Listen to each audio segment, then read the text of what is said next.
안 들어요. 안 들어.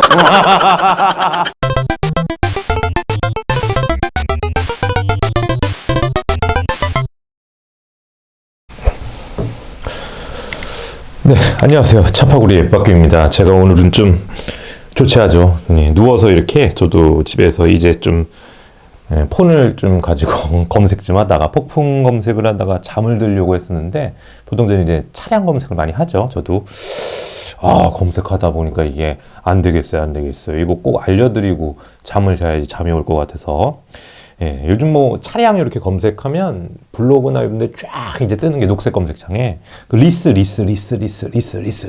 리스가 나쁘다는 게 아닙니다. 이 리스 때문에 우리가 비싼 고가의 수입차도 구매를 할 수 있게 됐지만 이 부분은 알고 쓰셔야 될 것 같아요. 무조건 리스가 좋다. 또 리스에 대한 잘못된 요 정보들이 있어요. 그래서 자동차 리스에 5가지 위험한 거짓말들, 거짓말들 대부분의 리스를 하시는 분들 잘 하고 계신데 가끔 가다가 잘 모르시고 이렇게 고객들이 오인할 만한 정보를 제공하시는 분도 있습니다.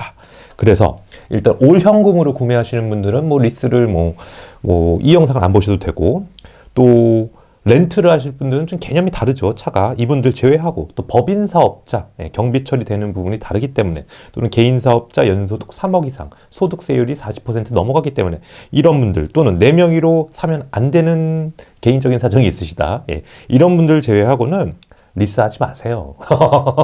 리스하지 마세요. 제가 알려드릴게요. 리스에 대한 어이없는 정보들, 제가 지금부터 5가지로 딱 정리해 드리겠습니다.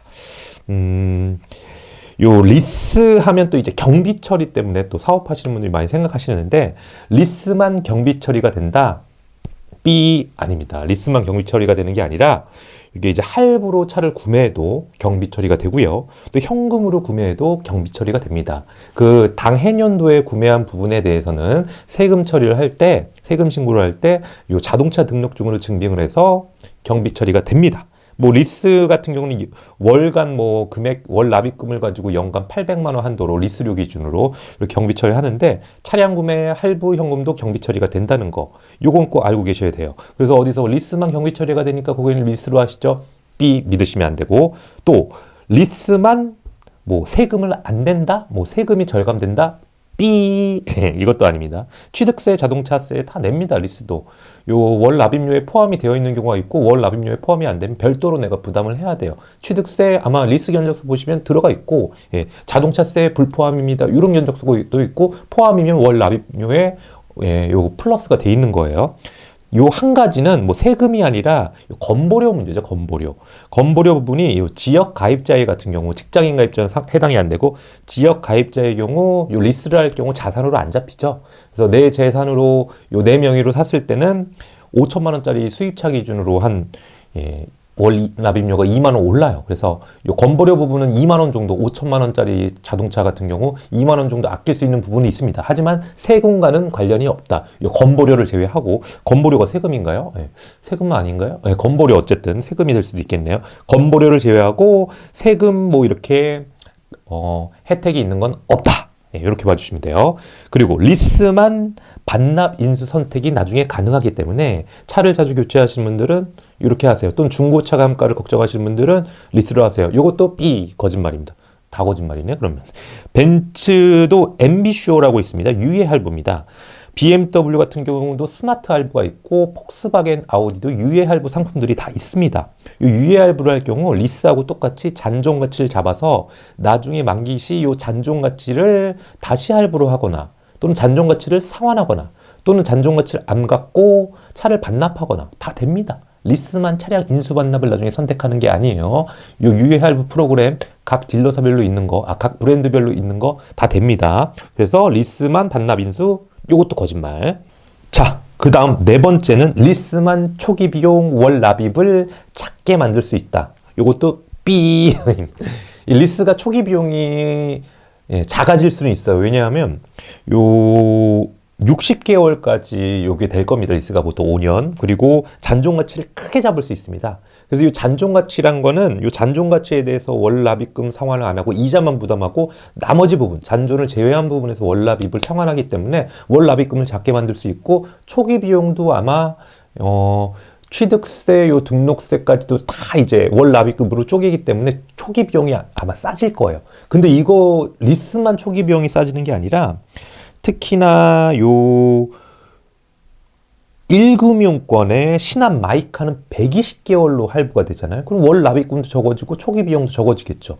또는 뭐 그냥 리스가 아닌 유예 할부 상품이나 일반 파이낸셜 상품 있죠. BMW나 벤츠처럼 요 할부에도 심사 기준 등급에 따라서 초기 비용을 거의 안 낼 수도 있습니다. 이건 차량가랑 뭐 심사를 받아보셔야 되지만 리스만 초기 비용이 작고 뭐 리스만 월 납입금을 작게 만들 수 있다. 아니에요. 120개월짜리 신한 마이카도 있고 BMW, 아우디, 벤츠 할부도 초기 비용을 아주 작게 만들 수 있습니다. 요건 다 이제 심사 기준에 따라서 차량가에 따라서 달라지지만 그래서 요것도 삐 거짓말이었고 자 그리고 5번째 보통 이렇게 많이 추천하죠. 차량 교체 주기가 짧으신 분들은 리스를 하셔야 돼요. 예, 리스를 하셔야 됩니다.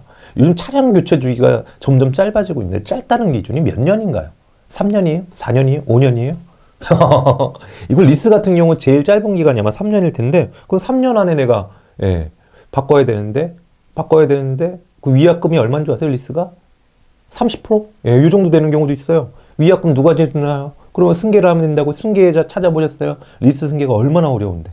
그래서 교체 주기가 짧을수록 리스를 하면 안 되는 거예요. 왜냐하면 일반 할부로 했을 때는 타다가 뭐 거의 보통 1개월 뒤부터 상환이 되잖아요. 타다가 중고차 상사에 넘기고 상환을 해버리면 요 남은 잔액 금액의 원금의 2%만 위약금으로 내면 되거든요. 회지 환급금으로. 근데 리스 같은 경우는 한 달 뒤에 3년 이상은 채워야 돼요. 그 안에 교체할 경우 위약금이 뭐 20%, 30% 또는 승계자를 찾아야 되는데 승계자가 그냥 올까요? 지원금을 또 내가 토해내야 되는데 말이 안 되는 거예요. 교체 주기가 짧을수록 리스가 아니라 할부를 해야 된다.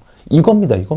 제가 리스 한번 해봐가지고 요거 승계자 찾는데 얼마나 힘들었는데요. 그리고 또 뭐 리스를 연계해주는 업체에 물어보니까 수수료를 뭐 20% 정도 달라고 하고 위약금을 물어보니까 30% 달라고 하고 안 돼요.